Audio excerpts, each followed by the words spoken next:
Welcome to the Daily Business and Finance Show. Tesla's $56 billion pay package controversy, Berkshire Hathaway's Occidental stake boost, and the race to rival Tesla in auto industry.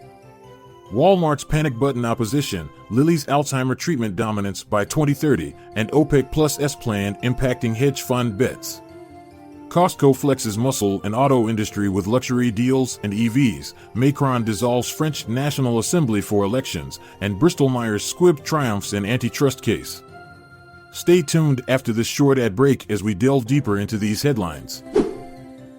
The world's largest sovereign wealth fund, Norway's oil fund valued at $1.7 trillion, has decided to vote against the proposal of Tesla to provide its CEO, Elon Musk, with a pay package worth $56 billion. The decision was made due to concerns regarding the size and structure of the proposed award. It is important to note that this award was invalidated by a judge in Delaware earlier this year. This decision comes just before Tesla's annual meeting scheduled for next week.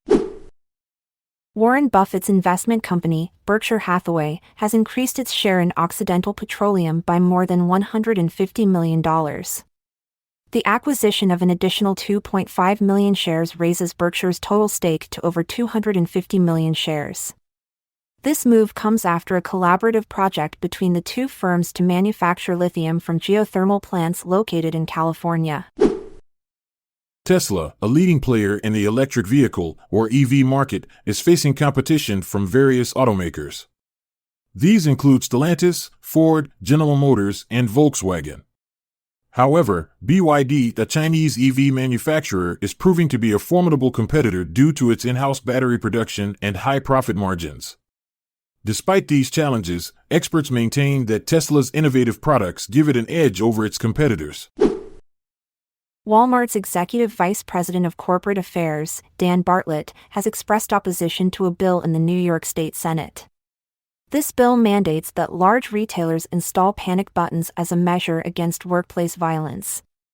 Bartlett's argument is that these buttons could potentially trigger false alarms, and implementing them across Walmart's 4,700 locations would be impractical. The fate of the bill now lies in the hands of Governor Kathy Hochul, who can either approve or veto it. Two medications for Alzheimer's disease, namely donanemab and remternetug, have been developed by Eli Lilly. These drugs are projected to lead in the anticipated $13 billion market for this illness by the year 2030. Even though they haven't received approval yet, it is expected that they could collectively generate around $6.5 billion in 2030. This would surpass Biogen and Eisai's Leqembi, which despite being approved in 2023 has experienced a slow uptake. Crude oil futures have seen a decrease for the third week in a row. This is due to OPEC+'s choice to slowly ramp up production. Despite efforts from Saudi Arabia to stop the fall, demand uncertainties have forced them to lower prices for their Arab light crude.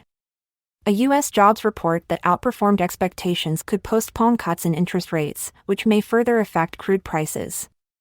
In other news, U.S. domestic commercial crude stocks saw an unexpected rise, and the active oil rig count dropped to its lowest since January 2022.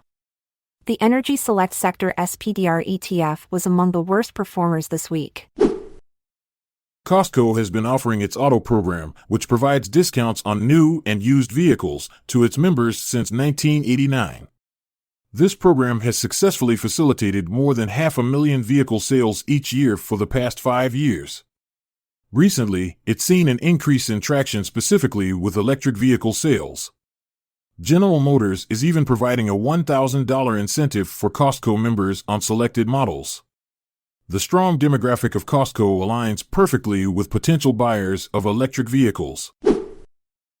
The President of France, Emmanuel Macron, has taken the step to dissolve the National Assembly. This action comes in response to a defeat in a vote within the European Union. He is now calling for new legislative elections. The far-right party led by Marine Le Pen emerged victorious with 32% of votes. This result places her significantly ahead of Macron's party and fortifies her standing for the presidential race scheduled for 2027. A court in New Jersey has delivered a verdict favoring the pharmaceutical corporation, Bristol-Myers Squibb. The court dismissed allegations made by health insurance providers such as Cigna, Humana, and the Blue Cross Blue Shield Association. These insurers had accused the company of suppressing generic competition for its cancer medications Revlimid and Thalidomide. However, the plaintiffs were unable to substantiate their claim that Bristol-Myers Squibb exploited monopoly power to obstruct the entry of generic alternatives. And that's a wrap on the Daily Business and Finance Show. Stay informed, stay invested. Until next time, keep making those smart money moves. I'm Montgomery Jones. And I'm Amalia Dupre. Goodbye for now, until we meet again tomorrow. This content is sourced from the Seeking Alpha website, so support our podcast by becoming a Seeking Alpha Premium subscriber. See the show notes page for links to sign up. This episode is produced by Classic Studios. This podcast provides information only and should not be construed as financial or business advice. Check out our other podcasts in our network at classicstudios.com.